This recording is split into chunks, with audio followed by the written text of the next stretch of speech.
नमस्कार विद्यार्थी मित्रों, आज हम पढ़ेंगे हिंदी में चैप्टर 13 स्वच्छता। जीवन में स्वच्छता का बहुत महत्व है। स्वच्छता और स्वास्थ्य का घनिष्ठ संबंध है। स्वच्छता के अभाव में गंदगी फैलती है। जहाँ स्वच्छता है वहाँ आरोग्य है। गंदगी है जो रोगों की जड़ है। स्वच्छता मन को प्रसन्न रखती है।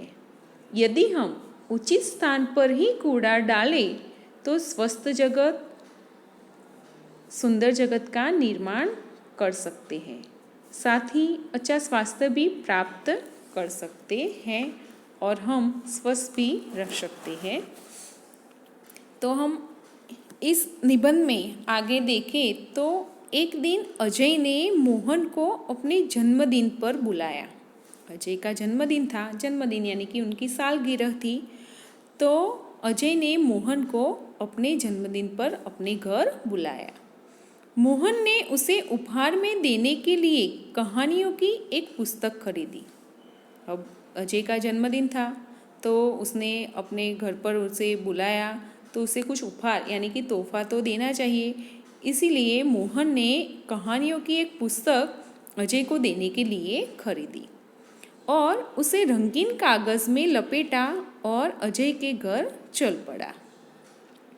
जैसे ही मोहन अजय की गली में पहुंचा, उसके ऊपर केले का एक छिलका आ गिरा। छी, कितनी बुरी आदत है सड़क पर छिलका फेंकना, मोहन ने मन में सोचा। तो किसी ने छिलका फेंका, उसके ऊपर आ गिरा। तो मोहन मन में सोचता है कि छी कितनी बुरी यानी कि गंदी आदत है सड़क पर छिलका फेंकना। उसने छिलका उठाया। उसने क्या किया? छिलका उठाया और इधर उधर देखा तो कुछ दूरी पर उसे एक कूड़ादान दिखाई दिया। कूड़ादान यानी कि कचरा डालने का पात्र जो होता है उसे कूड़ादान कहते हैं। तो वह कुछ दूरी पर उसे दिखाई दिया तो उसने छिलका उसमें डाल दिया। छिलका उठा के उसमें कूड़ेदान में डाल दिया। बहुत सा कूड़ा यानी कि कचरा कूड़ेदान के बाहर फैला हुआ था। जो कचरा था तो कूड़ेदान के अंदर नहीं था लेकिन बाहर फैला हुआ था और वहाँ मक्खियाँ भिनक रही थी। भिनकना यानी कि मंडराना। वहाँ मक्खियाँ मंडरा रही थी और चारों ओर गंदगी फैली हुई थी। कुछ आगे बढ़ा तो मोहन को बड़ी बदबू आई। बदबू यानी कि दुर्गंध। कुछ आगे बढ़ा तो उसे बहुत बड़ी बदबू आई। उसने देखा तो नालियों में कूड़े के कारण पानी रुका हुआ है। नाली जो जल बहने का संकरा मार्ग होता है उसे नाली कहते हैं। तो वहाँ बहुत सारा कचरा होने के कारण पानी बह नहीं रहा था लेकिन रुका हुआ था। तो उसने देखा कि कूड़े के कारण पानी नालियाँ में रुका हुआ है और उसी पानी से बदबू आ रही थी। तो मोहन ने नाक पर रुमाल रख दिया और अजय के घर पहुंचा। वहाँ अजय के और भी कई मित्र आए थे। अजय ने मोहन को अपनी माँ और पिताजी से मिलाया। अजय की दादी थी जो बीमार थी तो मोहन उनसे भी मिला। मेज पर खाने की चीज़ें रखी थी। अजय के घर में मेज पर खाने की चीज़ें रखी थी क्योंकि उनकी सालगिरह थी, लेकिन उन पर बार बार मक्खियाँ आ जाती थी। तो मोहन ने अजय से कहा कि अजय, तुम्हारे मोहल्ले में इतनी गंदगी क्यों है? क्या नगर पालिका इसे साफ नहीं कराती? तो मोहन ने अजय से प्रश्न पूछ लिया। तो अजय की माताजी ने कहा कि बेटा, नगर पालिका की गाड़ी आया करती है। नगर पालिका की जो गाड़ी है वो कचरा लेने के लिए आया करती है। जगह जगह कूड़ेदान भी है। जगह जगह कचरा डालने का जो पात्र है वह भी रखा गया है, पर कुछ लोग उनमें कूड़ा नहीं डालते। वे कूड़ा यानी कि कचरा सड़क पर ही फेंक देते हैं, इसीलिए सफाई नहीं रहती। साफ तो करते हैं नगर पालिका, गाड़ी भी आती है और जगह जगह कूड़ेदान भी रखे हुए हैं, लेकिन क्या है कि कुछ लोग हैं कचरा है जो सड़क पर ही फेंक देते थे, इसीलिए सफाई नहीं रहती। तो दूसरे दिन पाठशाला में मोहन ने अपने अध्यापक को यह बात बताई। अजय के मोहल्ले की सारी बात मोहन ने अध्यापक को बता दी। अध्यापक यानी कि शिक्षक, उसके क्लास के जो शिक्षक थे उसको बता दी। तो अध्यापक ने कहा, तुम ठीक कहते हो मोहन, गंदगी जो है वो बहुत से रोगों की जड़ है। जड़ यानी कि मूल कारण, कि गंदगी के कारण बहुत से सारे रोग होते हैं। नगर पालिका का काम नगर को स्वच्छ रखना तो है, पर हमें भी नगर पालिका की सहायता करनी चाहिए, क्योंकि हमारे बिना नगर पालिका अकेली क्या कर सकती है।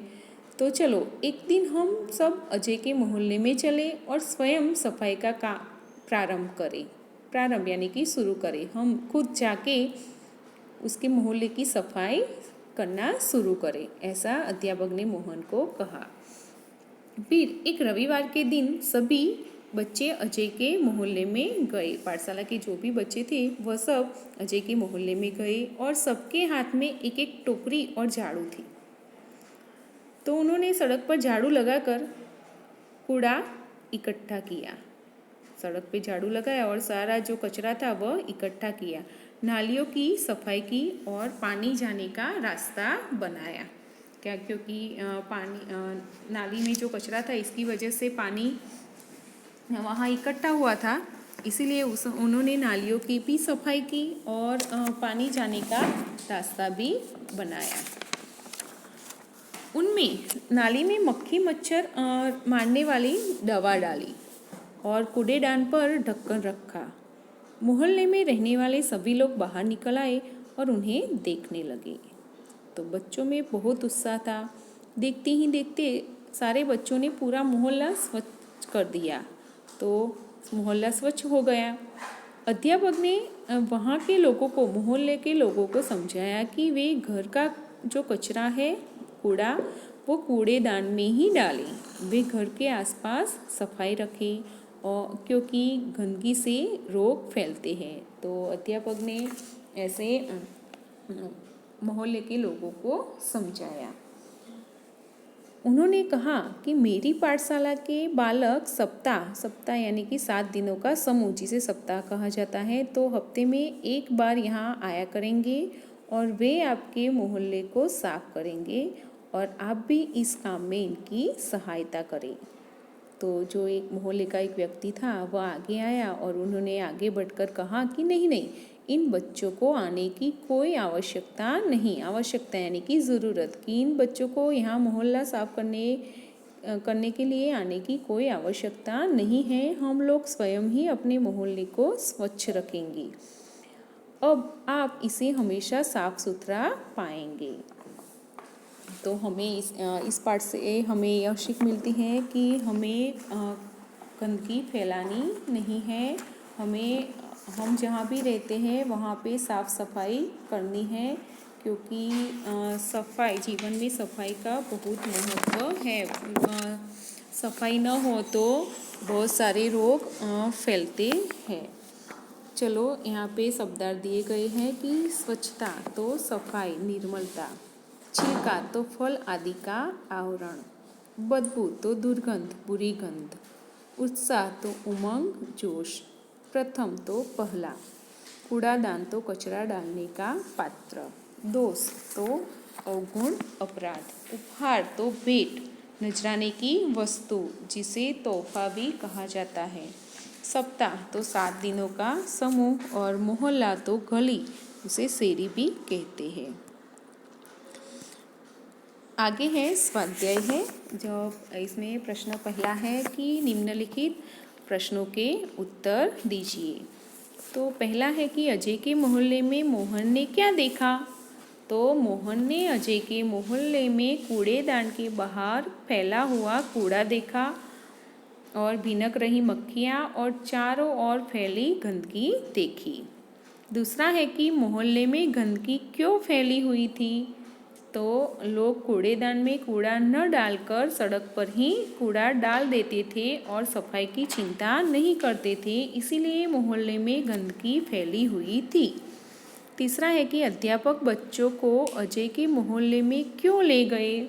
तो अध्यापक बच्चों को अजय के मोहल्ले में ले गए क्योंकि वहाँ गंदगी फैली हुई थी और उसे बच्चों के द्वारा वे साफ करवाना चाहते थे और वे लोगों को समझाना चाहते थे कि कूड़ा कूड़ेदान में ही डालें क्योंकि गंदगी से रोग फैलते हैं। चौथा है कि हम नगर पालिका की मदद कैसे कर सकते हैं। तो हम कूड़ा कूड़ेदान में ही डालकर तथा अपने मोहल्ले की सफाई खुद करके नगर पालिका की मदद कर सकते हैं। पांचवा है कि हमें अपना घर और मोहल्ला क्यों साफ रखना चाहिए। तो इसका जवाब है कि हमें अपना घर और मोहल्ला साफ रखना चाहिए क्योंकि गंदगी से अनेक रोग फैलते हैं। प्रश्न दूसरा है कि नीचे दिए गए विशेषणों का वाक्य में प्रयोग कीजिए। इसमें विशेषण दिए गए हैं अच्छा, कोमल, लाल और सफ़ेद और उदाहरण दिया गया है सुंदर। तो सुंदर विशेषण का वाक्य में प्रयोग दिया हुआ है कि बाग में सुंदर फूल खिले हैं। ऐसे अच्छा, तो राज एक अच्छा लड़का है। कोमल, तो बगीचे में कोमल घास है। लाल, तो मुझे लाल साड़ी पसंद है। और सफ़ेद, तो मेरे पास सफ़ेद गाड़ी है। फिर प्रश्न तीसरा है कि इसमें है अंगों को काम से मिलाइए। यहाँ पे अंगों के नाम दिए गए हैं और वह क्या काम करते हैं उसे मिलाना है। तो कान से हम क्या करते हैं। तो गाना सुनते हैं, आँख से फिल्म देखते हैं, नाक से फूल सूंघते हैं, पैर से चलते हैं, हाथों से बल्ला घुमाते हैं, दांतों से खाना चबाते हैं और मुंह से गाना गाते हैं। और वह है कि सही मिलान को वाक्य में लिखिए और क्रिया को रेखांकित कीजिए। तो हमने पहला बनाया कि कान से, यहाँ पे उदाहरण दिया गया है कि कान से गाना सुनते हैं। तो सुनते हैं वो क्रिया करते हैं, तो इनको रेखांकित करना है। फिर है आँख से, तो हम आँख से फिल्म देखते हैं, तो देखते हैं वो क्रिया। फिर है तीसरा कि नाक से फूल सूंघते हैं, तो सूंघते हैं वह क्रिया हुई। फिर पैर से चलते हैं, तो चलते हैं वह क्रिया है। फिर हाथों से बल्ला घुमाते हैं, तो घुमाते हैं वह क्रिया है। फिर है दांतों से खाना चबाते हैं, तो चबाते हैं वह क्रिया हुई। और फिर मुंह से गाना गाते हैं, तो गाते हैं वह क्रिया है। आगे है प्रश्न चौथा कि नीचे दिए गए दृश्य का वर्णन लिखिए। तो यहाँ पे एक दृश्य दिया गया है जो दीपावली का दृश्य है और दीपावली दीपों का त्योहार है। घर को दीपकों से सजाया गया है। फिर एक लड़का है जो कुछ पटाखे लेकर बैठा है और एक लड़का पटाखे लिए जा रहा है। दूसरी ओर भाई बहन हैं जो दोनों मिठाई खा रहे हैं और माँ खिड़की से झांक रही है और चित्र में सभी खुश नज़र आ रहे हैं। फिर प्रश्न 5 है कि निम्नलिखित विषयों पर चर्चा करके लिखिए। तो पहला है इसमें मेरा गांव।